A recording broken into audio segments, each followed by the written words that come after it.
Picture a jigsaw puzzle. You open the box, take the pieces out, spread them on the table. You might have an idea of what the picture is, especially if it's on the box, but if you look at the individual pieces, it may not be readily apparent as to what the picture is supposed to be. You could pick up an individual piece, look at it, maybe glean some information from it, maybe infer, deduce some aspect of what the picture may end up being from what little bit of information you can get from that puzzle piece.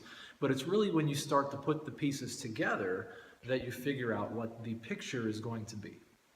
Now, I want to talk about teaching. I want to talk about being an instructor, and I use the jigsaw puzzle as an analogy.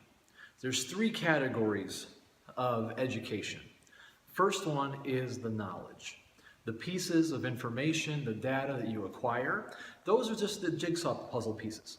Each individual piece gives you a little bit of information, but that alone isn't enough. The next step is logic, it's reason, it's being able to infer from the data a conclusion.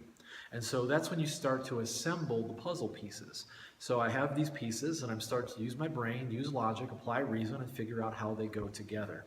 If I put the pieces together incorrectly, I have a completely different picture than what I'm meant to have. And that means that I've reasoned poorly, I've reasoned incorrectly.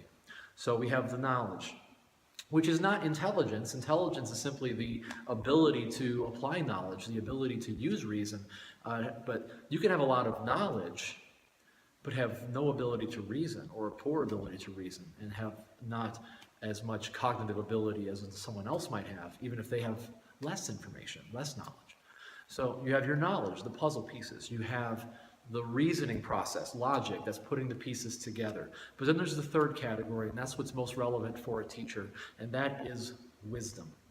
And wisdom, as I understand it, is knowing what to do with the knowledge and the picture that you have constructed through reason.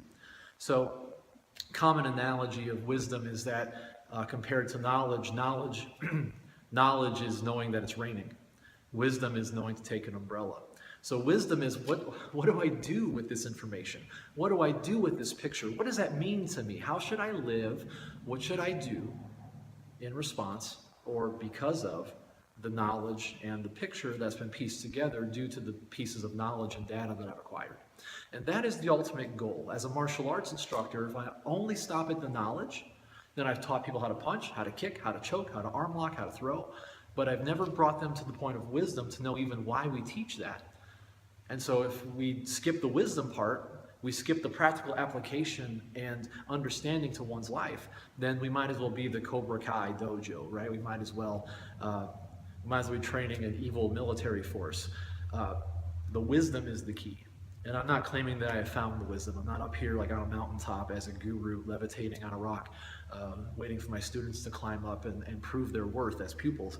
I'm searching for that as well. All the best teachers I've ever known have been first students. And beyond that, they've been pilgrims. I don't mean like, first Thanksgiving. I mean pilgrims in the sense of being on a pilgrimage. Their holy place, if you will, is of finding the wisdom to know what to do with the knowledge that they've acquired over the years. And to be able to teach correctly, to be able to teach properly, is to take the knowledge and transfer it to the minds of our students, but also the proper understanding and the proper character and the proper life skills of what to do with that knowledge and how to properly apply it to your life. So the pursuit of knowledge ultimately leads to the pursuit of wisdom, at least if it's done correctly. And that's what our goal is here at Gravity Martial Arts. So thank you very much.